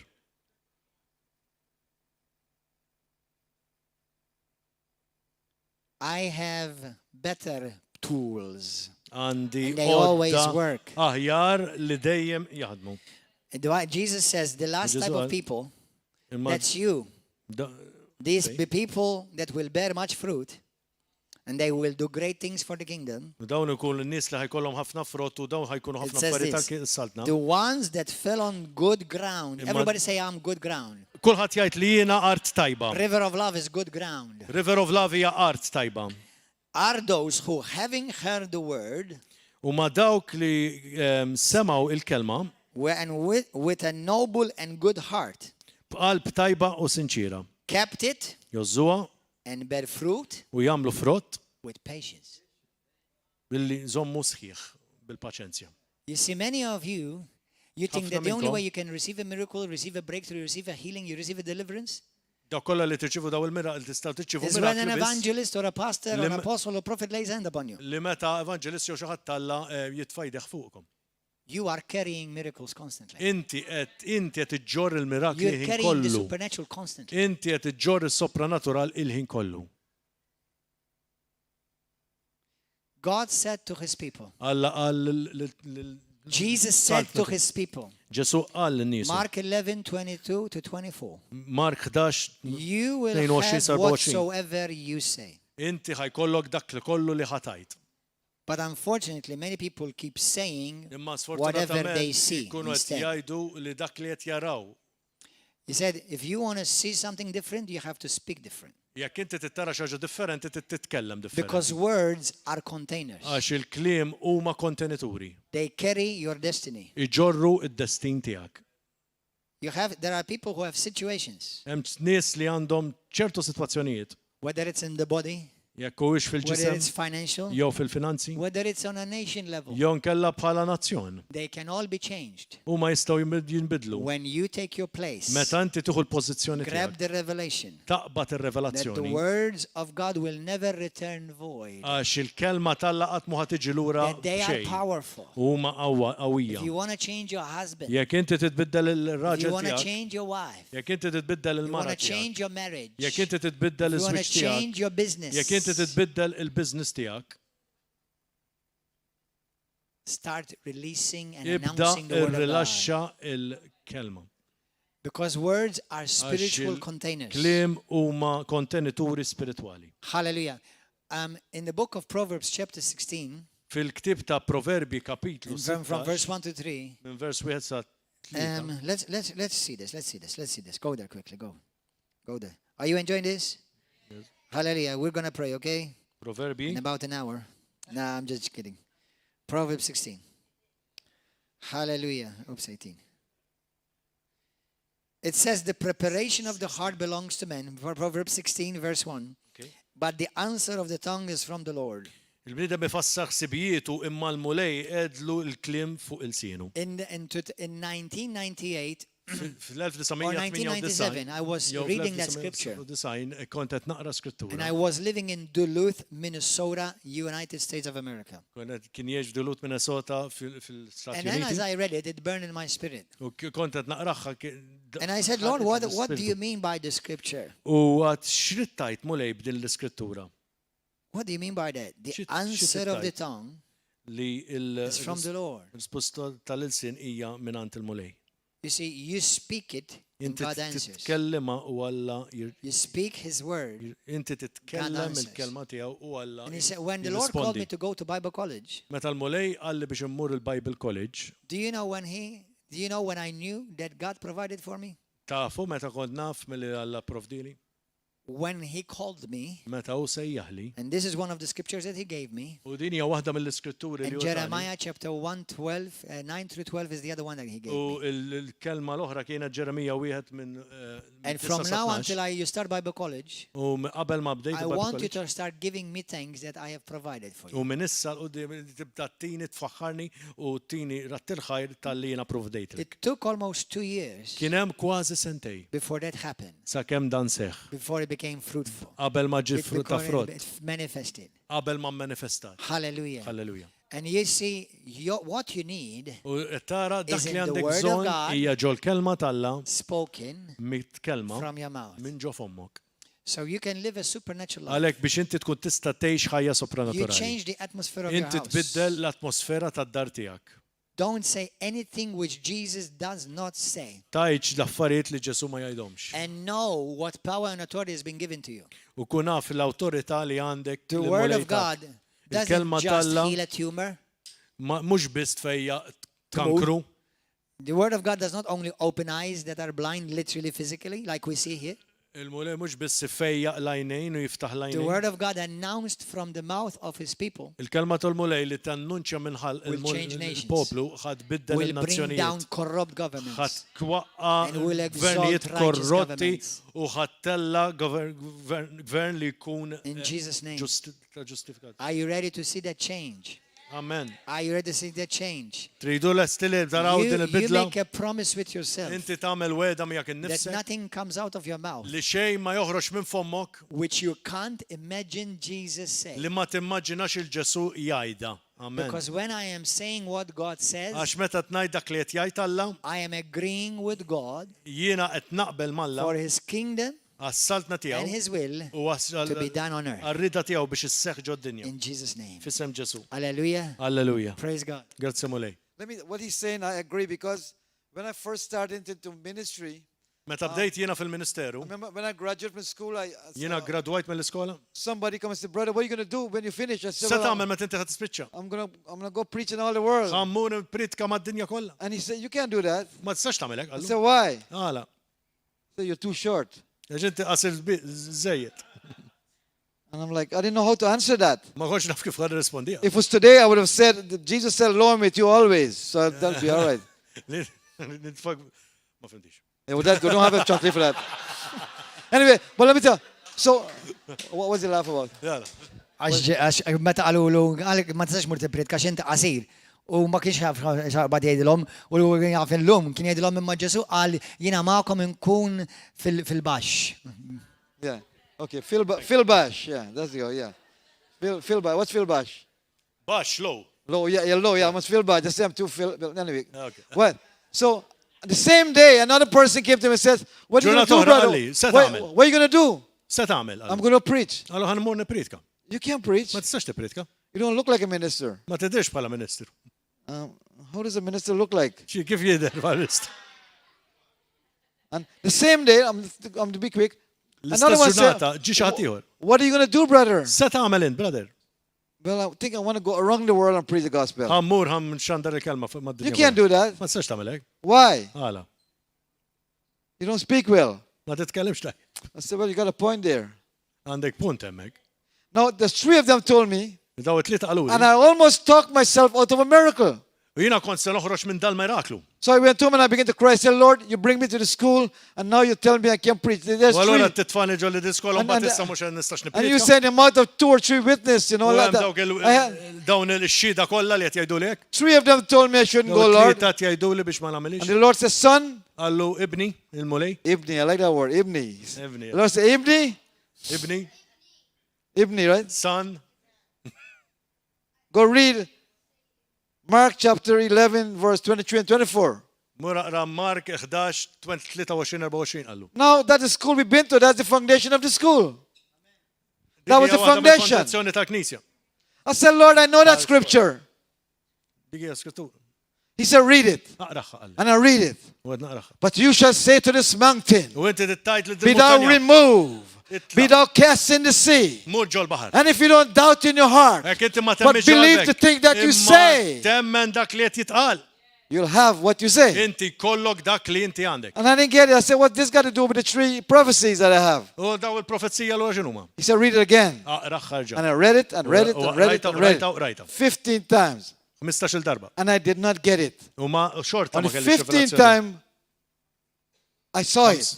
U ma 50 darba rajta. And I said, Lord, Għallu iva. I'm going to go into every nation of the world Jiena ħammur and preach this glorious gospel. Nipritka dan il-Vangelu glorjus. If I know, I said, Lord, I go to Malta too, but I didn't know if Malta exists then. Ma konċ naf laqas teżiste Malta. And then he says, son, listen to this, Allo- listen, this is allo, the free. Ibni, insomma. He said, this son, Ibni, Ibni, you'll have what you say. inti ħajkollok dak Not li what inti they tajt, say. mhux dak li jgħidu l-oħrajn. Hallelujah. Hallelujah. Hallelujah. Hallelujah. Praise God. Let's all stand. Ejja qumu kollha bil-wieqfu. Praise God. Praise God. You know, what he is saying is absolute truth, is the word of God. Din dak li qed jgħidu hija verament il-verità assoluta. You know, kelma Alla. once again, we're going to pray for people to be healed. Ħa nitolbu biex in-nies ifiequ. Those of you, how many of you need healing? Kemm hawn minnkom għandhom many of you need healing in your body? fejqan. When are you going to be healed? Meta ħatfiequ? Do you know the woman with the issue of blood? Dik il-mara She li knew kellha when she was gonna be il-xija tad-dem taf meta kienet ħatfieq. What did she say? Meta x'qalet? Surely when I touch his cloak, Meta miss I will il-wejġ be tiegħu. made Jiena whole. niġi sħiħa imfejqa. She knew for sure when. Kienet taf żgur. Mingħajr But the dubju. thing is, she worked the word. I ħadmet il-kelma. And the word U l-kelma- worked a miracle. ħadmet il-miraklu. She worked the word. She didn't go to Jesus. Oh, I'm so much in pain. I can't reach him. Oh, Lord. I don't think I'm going to make it. Oh, Lord. Did she go? I think I better give up. No, she didn't do that. She said, oh, Lord, I thank you. Għatlu lek, grazzi Hallelujah. Mulej. As soon as I touch him, I will be healed. It doesn't matter what my body is saying right now. It doesn't matter what the check looks like right now. It doesn't matter what my bank account looks like. As soon as I touch him, I am going to receive my miracle. Hallelujah. In the name of Jesus. Hallelujah. I thank you, Lord God, that there's so much contradiction coming against me. But as soon as I touch him, I'm going to receive my miracle. You see, the miracle did not begin when she touched him. The miracle began when she believed it, she confessed it, and she received it. She touched him and she activated it.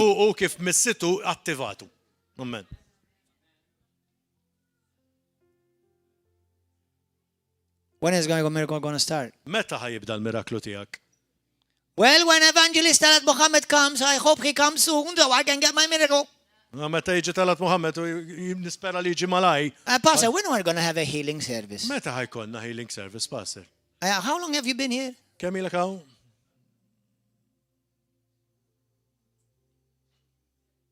Brothers and sisters, are you getting something? Qed tieħdu xi ħaġa. Because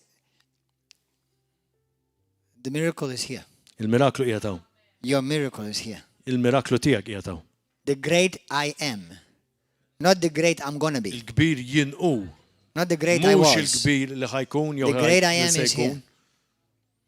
And the miracle is working in you right now. Il-miraklu tiegħek qed jaħdem fik. What is it? Deliverance? X'inhi ħelsin? What is it? Finances? X'inhi finanzi?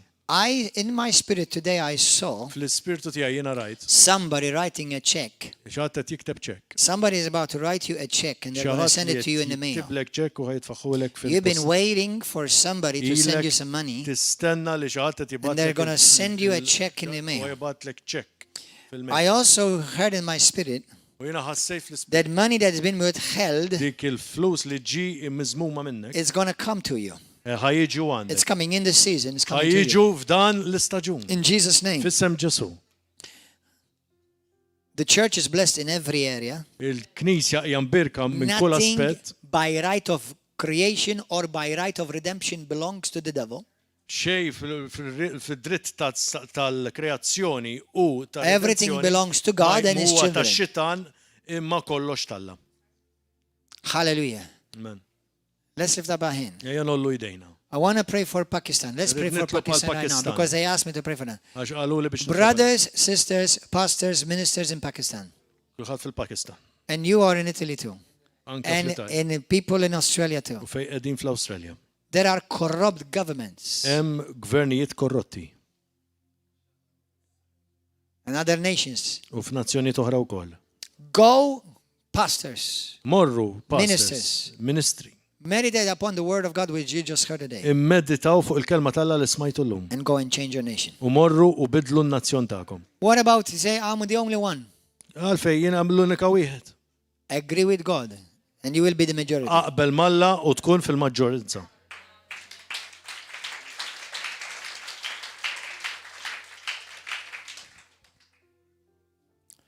Jesus and myself make the majority. Ġesu u jiena namlu l-maġġoranza. Start changing your nation.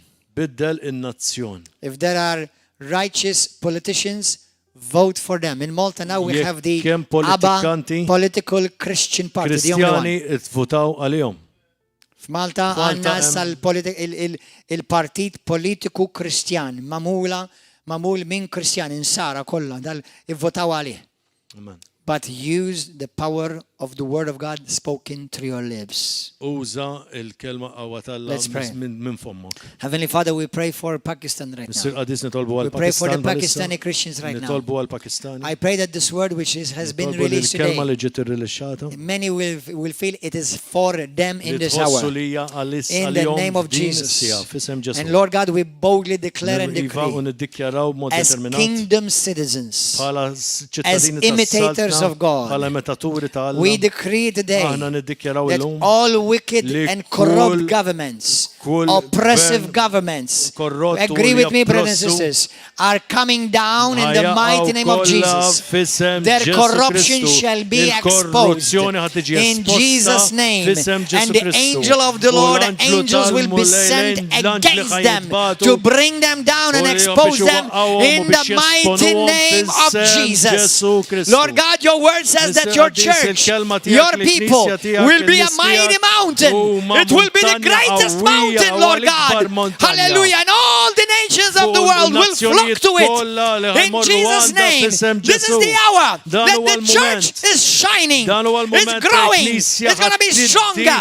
tkun mightier, qawwija, anointed iżjed with the hija glory of the Lord above you. bil-glorja tagħha In fuqek Jesus' name. f'isem Ġesu And we Kristu. take authority in the U mighty name of nieħdu Jesus awtorità Christ. f'isem Ġesu Every Kristu. demonic scheme and Kull plan plan that demoniku, governments that are corrupt, kull wicked and gvern perverse li huma korrotti, are doing in the nations of li qed Pakistan, jagħmlu fil-Pakistan, India, fl-Indja, Malta, Malta, Italy, Italja, Canada, Australia, u f'kull dal-pajjiż. America, Amen. and France and Spain and all the Amen. nations of the world. U f'kull In nazzjon the mighty name tad-dinja, of Jesus, f'isem Ġesu let there be a Kristu, mighty release of li angelic tkun- hosts from heaven right now, Għawwa God. tal-anġila As the l-forza people of kollha, God u l-nies are kollha releasing your word qed in the nations, jirrilaxxaw and il-kelma the nations, n-nistija right, God, u hallelujah, n-nazzjoni huma. are blessed. Let there be a mighty release of revival, Li jkun Father. hemm revival And Lord, I ukoll. thank you. We U thank you that the nirringrazzjawk blood of issir. Jesus Christ covers the Christians, those who are being persecuted. We cancel every demonic assignment against you. Every scheme of the enemy, we cancel it against you.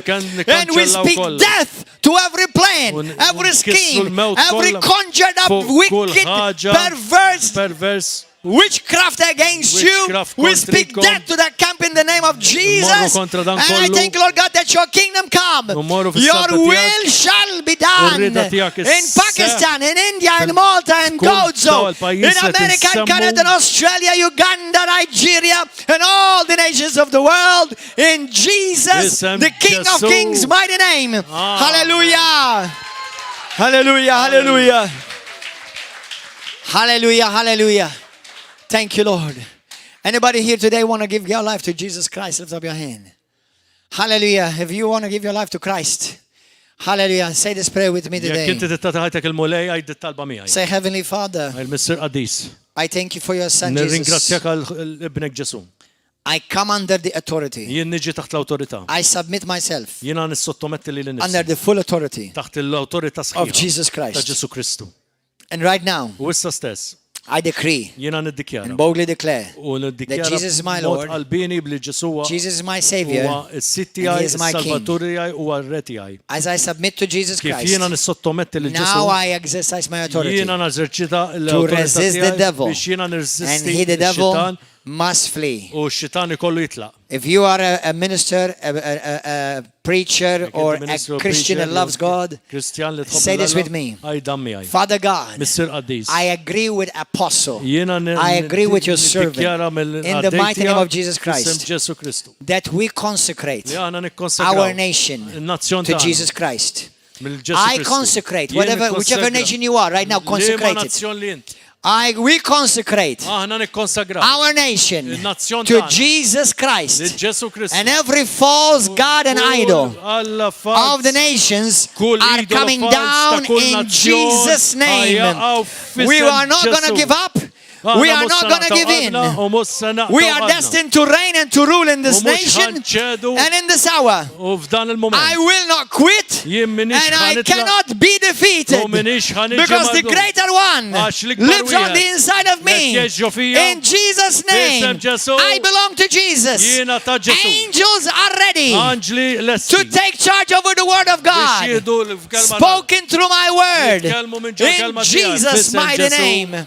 Angels, Anġli go, itilqu. fulfill, confirm Wettqu u konfermaw. the word of God Il-kelma tagħna. spoken through the church of God. jitkellmu fil-vimolej. In Jesus' name, F'isem Ġesu. we release the reign of the Holy Spirit over you. Nirrelizzjaw il-rendu. Right, pray in the Holy Ghost. Pray in the Holy Ghost. Sia baba barakoto. Shiba barakanda raya sababa manakondo. Shalamandara baba sata. We pray the fire of God against every corrupt government, every corrupt leader in authority. In the name of Jesus, God's hand is against you. In Jesus' mighty name. The blood of Jesus Christ covers the church of God. The blood of Jesus Christ covers the Christians that are being persecuted. In the name of Jesus Christ.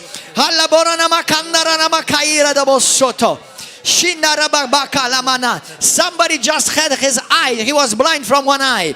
You can now see from that eye right now. Lift up, put your hand on that eye. You can see perfectly in that eye in Jesus' name. Somebody on internet right now, your eye is seeing right now perfectly. Receive your sight in Jesus' name. Receive healing in their eyes right now in Jesus' name. Oh, rakata baba baba katara basanda. Shondo rababa kandara baba sanda. Lord God, we have decided to believe the word of God. We believe Jeremiah 1:9 through 12. Hallelujah, that wicked nations, wicked rulers and governments are coming down in Jesus' name. Hallelujah. And Lord God, that righteous people in government, Lord God, are being raised up in Jesus' name. Hallelujah. Rabababakata rababasoto rakata. Shilamanda ramanoko borakalamanda. Lord God, we boldly declare, everybody agree with me, according to the word of God. Say it, according to the word of God. No weapon formed against me shall prosper. In Jesus' name. No weapon formed against my family. No weapon formed against my church shall prosper. In Jesus' mighty name. Anyone who attacks me is coming down. In Jesus' name, we prophesy your demise. In Jesus' name, you're going down because you have touched the apple of God's eye. In Jesus' name. Rakabasaka lamanda rabasokota. Shanda rabakata rabababakata.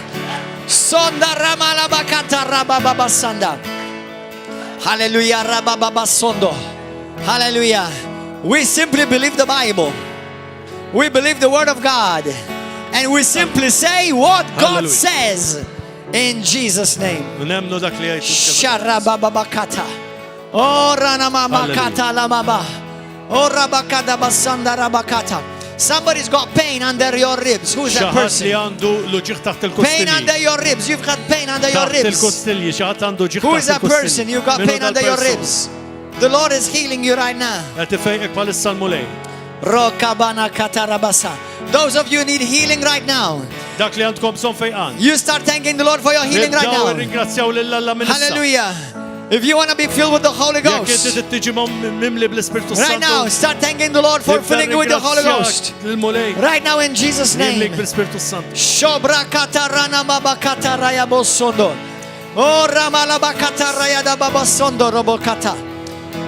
Hallelujah. If you have any addiction, cigarettes, pornography, drugs, hallelujah. Anything, any type of addiction, we break it from off your life in Jesus' name. Now all of you on YouTube and Facebook, God bless you. We see you here Wednesday at 7 p.m. Saturday 7 and 10 a.m. on Sunday. God bless you. See you. Come to River of Love and you'll never be the same again in Jesus' name. Hallelujah. God bless you.